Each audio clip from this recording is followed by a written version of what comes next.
Next, we're going to look at FIFO, using FIFO to determine the cost of our ending inventory. And under FIFO, FIFO stands for first in, first out. So the first units that you buy are the ones that you sell. Ending inventory consists of the most recent purchases. So what we're looking at is how to compute the cost of ending inventory. Okay. So the first things we got are the ones that we sold. The ending inventory are going to be the last things we got, right? And a lot of times students get confused because they're focusing on, they know the F in FIFO stands for first, but the first is referring to what we sold. One of the things we're going to see is when prices are rising, and usually prices are rising, FIFO is going to show the highest net income. Okay. We're going to have the highest ending inventory because those were the most recent purchases and prices were rising, so those were the most expensive items we bought. And so when you subtract a higher number from goods available for sale, we're going to get a lower cost of goods sold. So we're going to go back to this example, and we are going to compute the cost of the 350 cases that are left in ending inventory. And we know ending inventory is the most recent purchases. So we're going to start at the bottom when we're trying to decide which 350 cases we have. So December 15th purchase was the most recent. So on December 15th, we bought 200 cases at $30. So that meant the December 15th cases cost $6,000. However, there's 350 cases in ending inventory, so we need to work our way up to the second to last purchase because we got to get to 350 cases. So here's 200 of the 350 cases. We have to go to the second to last, which was October 15th, to find the other 150 cases. So we can see October 15th, we bought 300 cases at $28 a piece for a total of $8,400. Well, we only have 350 cases in ending inventory, so 200 cases were from December 15th. 150 cases from October 15th will get us to the 350. So our ending inventory then is the 200 cases at $30, 150 cases that we paid $28 for. So here's the 350 cases, and the cost of those 350 cases adds up to $10,200. So that's going to be the cost of ending inventory. That's what we're going to show as a balance in our merchandise inventory account. And except for when we talk about lower of cost or market, let's assume that this is lower than the market price. That would be what we're showing on the balance sheet, $10,200. Now, if we look at the income statement, on our income statement, we can see $36,550 is the goods we have available for sale.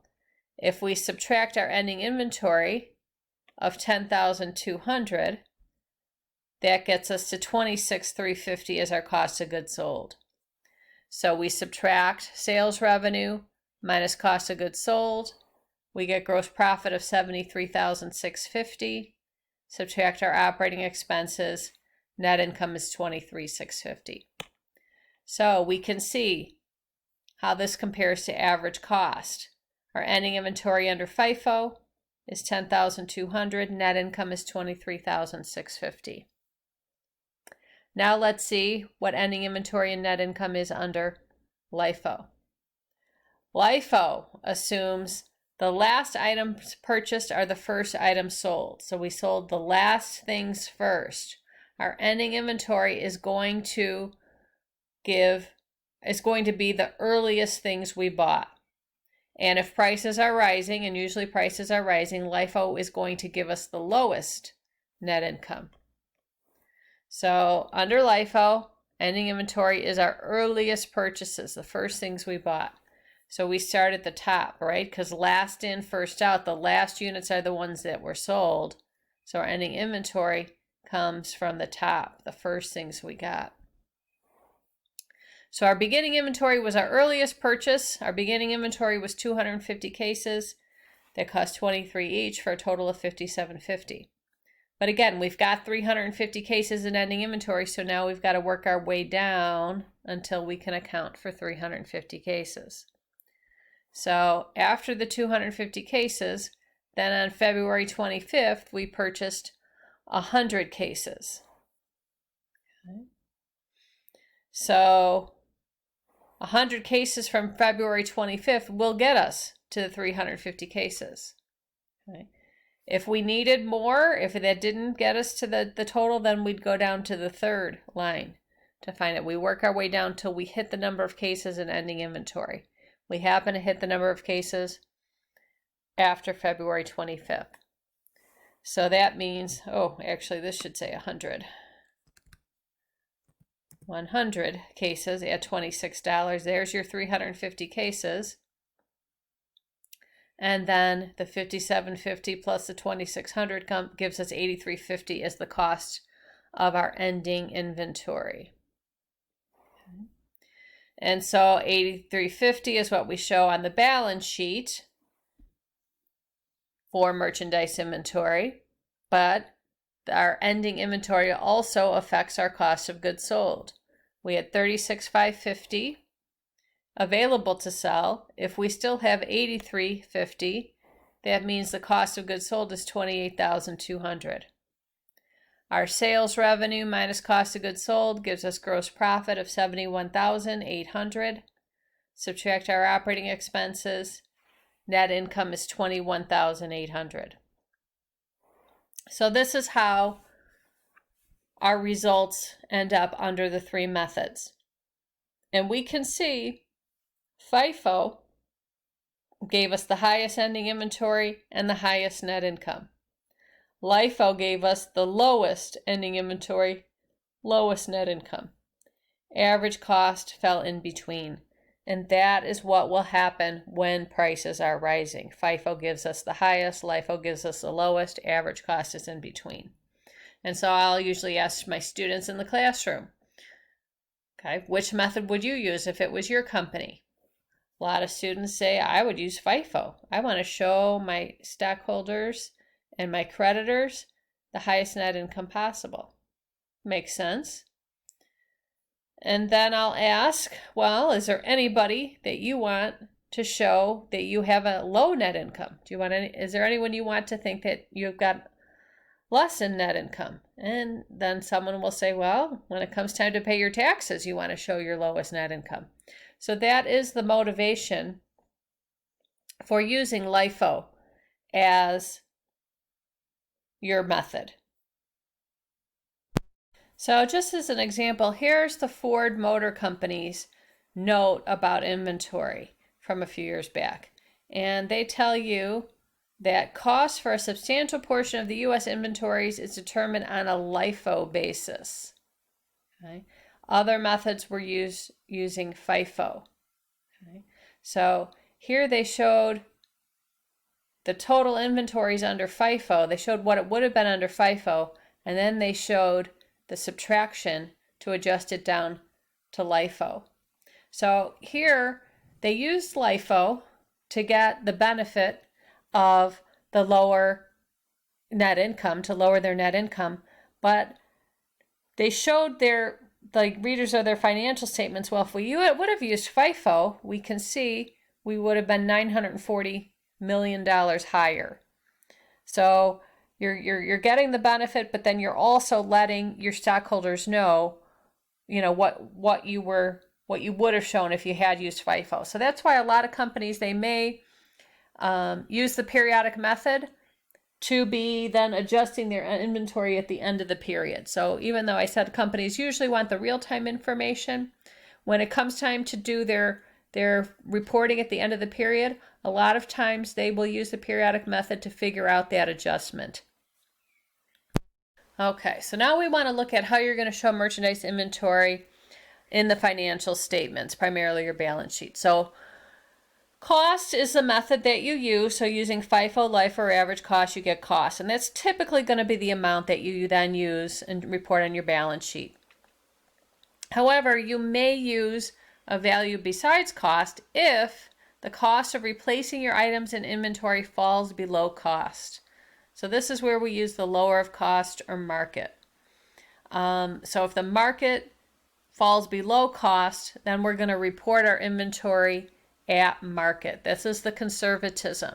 We don't want to overstate our assets. We don't want to report our inventory at a higher amount than what they actually are. So when we talk about the market value, we're talking about if we were to replace the items, the replacement cost at the balance sheet date. And I said usually prices are rising. So usually at the balance sheet date, the market, the replacement cost would be higher than what you actually paid for them, their actual cost using FIFO, LIFO, or average cost.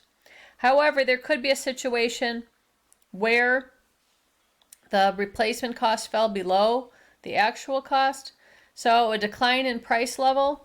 So this could be perhaps sometimes in the economy, prices drop when there's a recession. I actually haven't seen that in the last few recessions that we've lived through. Another situation could be new technology.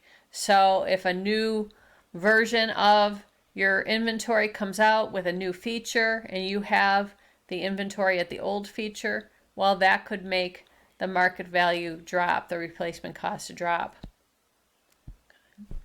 So that's what we're talking about, lower of cost or market. You use whichever's lower. So the market price, as we said, is the current replacement cost.